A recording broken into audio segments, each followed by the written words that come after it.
Բարեկամներ, եթե Տերը որոշում է մի բան անել, նա անում է։ Հաճախ մարդիկ մտածում են, ոչ, նա բարի է, նա այդպիսի բան չի անի, նա ինձ երբեք չի նետի կրակել լճի մեջ, բայց իրականում, բարեկամներ, եթե դուք վերստին ծնված չեք, դուք արդեն իսկ այդտեղ եք գտնվում։ Ձեզ մնում է միայն ձեր աչքերը փակել եւ կհայտնվեք հավիտենության մեջ։ Խաղ մի արեք փրկության հետ, ընդունեք Հիսուսին եւ սրբացեք։ Երեմիա 19:12 Այսպես պիտի անեմ այս տեղին, ասում է Տերը, եւ նրա բնակիչներին եւ այս քաղաքը դոփեթի պես պիտի անեմ, այսինքն կրակի պես պետք է անեմ։ Աստված հիմա խոսում է ձեզ հետ։ Նա ուզում է փոխել ձեր կյանքը, բարեկամներս։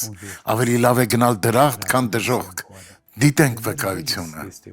Առողջական խնդրի պատճառով գլորվելով էի քայլում։ Պարկինսոնյան հիվանդությամբ եք տառապում։ Գալարվելով եմ հայտնվել այստեղ, ինչ որ մեկի օգնությամբ։ Ողջ մարմինը գալարվում է։ Հաճախ չէի կարողանում անգամ քայլել։ Թե ինչ։ Այո։ Իսկ հիմա։ Հիմա կարողանում եմ։ Դե խնդրեմ մեզ ցույց տվեք ինչպես եք քայլում քույրս։ Տեսեք բարեկամներ, նա կարողանում է քայլել։ Քայլեք, ավելի հեռուն գնացեք։ Շատ լավ է։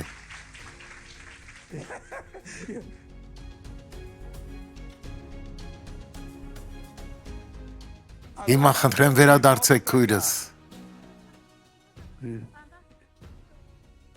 Հիմա ինչպես եք քայլում։ Հիմա ինչպես եք քայլում։ Քայլեք, քայլեք։ Շարունակեք այդպես։ Աղոթենք։ Հայր, օրհնիր այս մարդկանց, ովքեր կոտրված են։ Տեր, թող նրանք արթուն մնան քո մեջ, քանի որ հիմա է ժամանակը։ Ես քշում եմ չարի բոլոր հարձակումները այս մարդկանց կյանքից, Հիսուսի անունով, ամեն։